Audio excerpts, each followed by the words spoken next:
Recently I've been focusing on magazine covers as we're going to make one.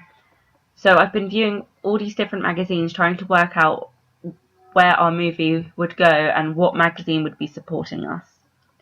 So let's start with Sight and Sound. I think Sight and Sound is for an older generation because the movies are more mature and they're historical, those kind of movies. Even though I have seen Black Swan, I feel like it's for more mature adults who like watching movies that have meaning to it. So not typical horror, it's all about the mind, it's just the way humans work, those kind of features. But what I will say is it has the BFI logo on all the magazines, which suggests that it looks at British films, but there's also been a Black Swan cover, and I don't really think Black Swan would fall under that. The colouring is very simple. Sight and Sound seems to always be in like a yellowy colour, and then the wording's in black and red usually. I think it's really mature, grown up. It gets straight to the point. Yeah. So then I decided to look at Empire. It's one of the leading film magazines. Most people know it, even if they're not into film.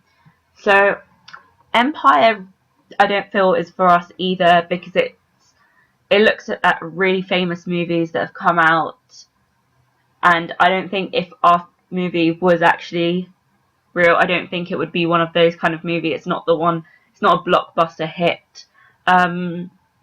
Also, it's almost the tabloid of all film magazines because you'll usually find, I've looked at Empire quite a few times, and often they have win this or get your holiday for 1,000, da da da, those kind of things, which just makes it sound tabloid like.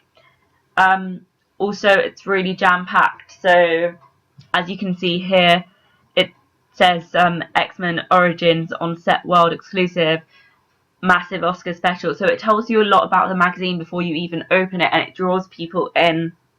I think it's quite clever use, but it is something you'll see a magazine such as OK do. So yeah. Finally, I looked at one of my favourite magazines, which is Little White Lies.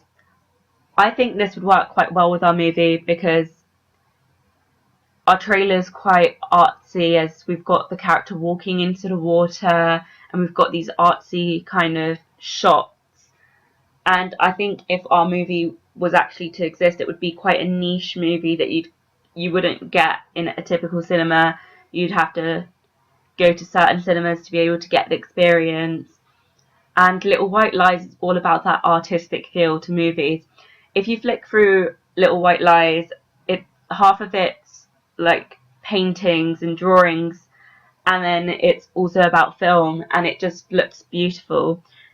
Even looking at the front cover, Little White Lies doesn't often have photos or anything. They usually have a drawing of the main character of a movie, such as we see here. They change the colours. It's almost like pop art, postmodern. And I think that's what our movie is really about. And I think it would really work well.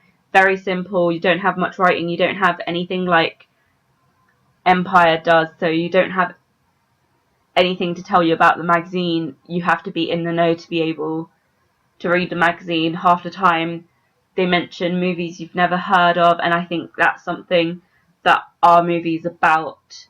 So I think personally I'd go for Little White Lies, and I'm hoping my partners would agree with me on that one.